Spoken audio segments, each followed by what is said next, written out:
Reporting there live. Jonathan, have they gotten any of the formula they need? Do government workers know where they are, how to get to them, and what's necessary to keep these kids alive? Shep, yes, the situation has improved slightly since we first broadcast those pictures yesterday. It took us getting here to alert the agencies, but the Salvation Army heard our reports, the Red Cross heard our reports. The Salvation Army yesterday brought 5 bottles of Pedialyte. 5 bottles was all they had. They brought some crackers as well. The Salvation Army has just turned up again, Shep, I can tell you, with a doctor and a nurse. That is much needed, but clearly this is still a desperate situation.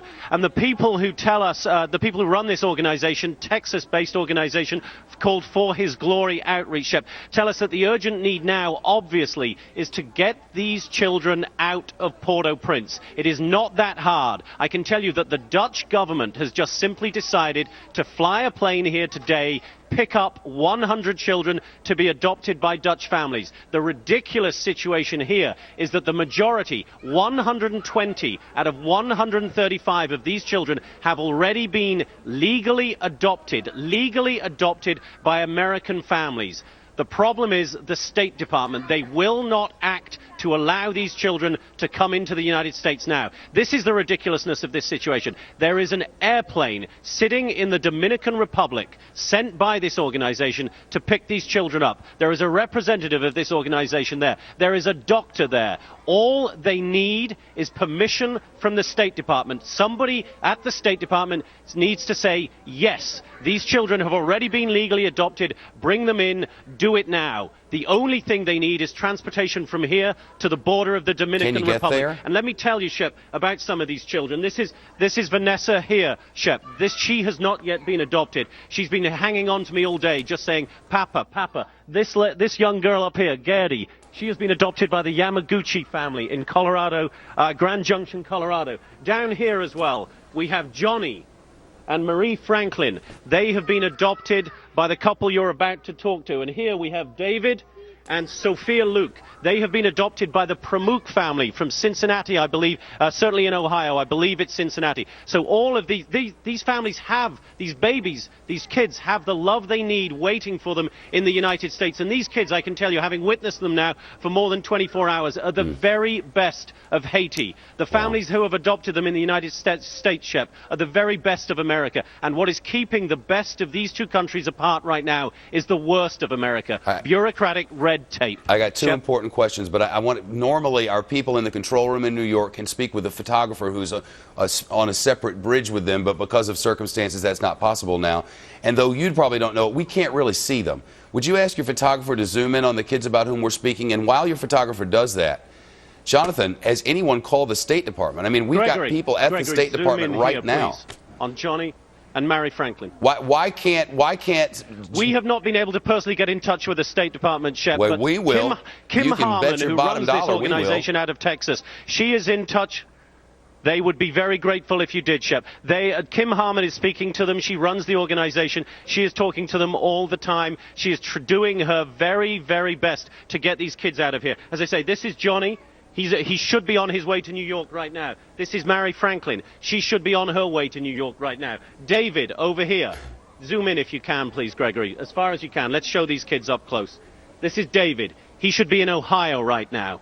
There is no reason whatsoever for these children not to be on a plane right now to the United States, to the families who have legally adopted them and who are lovingly waiting for them right there. Johnny, Mary Franklin, David, Gertie behind me, all of them. They just need permission to get to the United States, Shep. Joshua and Elizabeth Davy are with us, Jonathan, and you know who they are. They have adopted, quite frankly, 2 of those young children, Marie and Johnny, whom we saw right there, and they're huddled in their home in New York. I cannot imagine, after 18 years, after 18 months of trying to get this done, to be sitting there and watching this. I can't even imagine it. It's really zoom in right. Very emotional.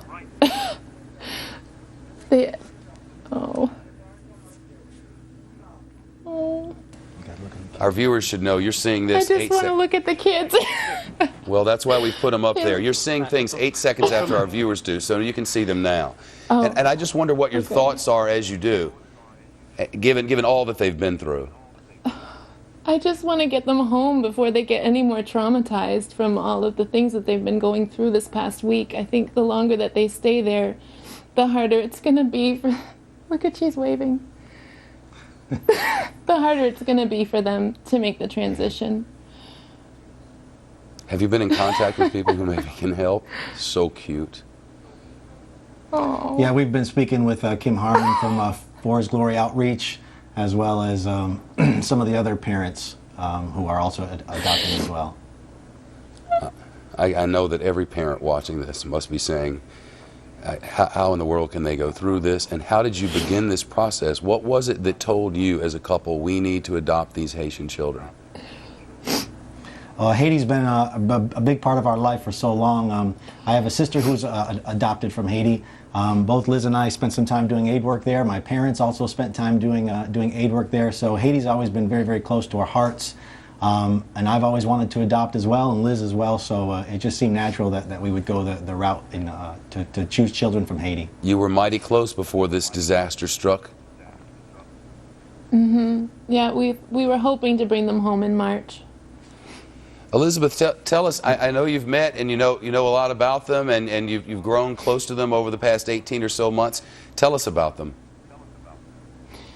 Well, Murray has always seemed very withdrawn, although the pictures that we've been getting from you guys, it looks like you're making her feel very comfortable, because I haven't seen her so animated before. Yeah. And then Johnny is just full of energy and rambunctious. Just a little...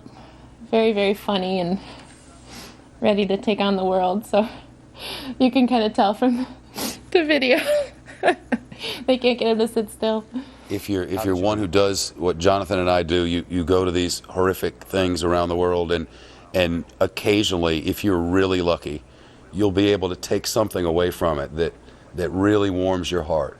Amid the smell there and the profound loneliness there, we see this, and I wonder if you don't think maybe something good can come out of even this. Yeah. I mean, we have to hope. We have to hope. There's really nothing else we can do. I mean, there's bad things happening every day in the world, but we have to hope that God has something good in store for us, and I think we need to share that with others, and we need to also try to find out how does He want to use us to make it better. Mm-hmm. I'm told Jonathan can now hear you. If you have a question or a message for them before we get away, have at it. I just want to say thank you so much for being there and just holding my kids. And thank you so much for staying and making sure that they got some supplies. We're just so grateful for the attention that you've brought to our children. We were just so scared 2 days ago, and I feel a lot better just seeing you there sitting with them. Yeah. Believe me, it's our honor. It's our honor to be here with such amazing kids, and Johnny and Mary Franklin are just wonderful children, as are all of the children here, and it's been an honor to be with them, and we just hope and pray that the State Department does something and gets these kids to you and the other families in the United States who love them and want them and just want nothing more than to take care of them, because clearly they deserve all the love in the world, and we're glad you're there too. And Johnny and Mary Franklin say hi. They're a little shy, but they say hi. Vous pouvez dire bonjour, maman? Bonjour, maman? Bonjour, maman? No, it's not going to work, but they know you're there.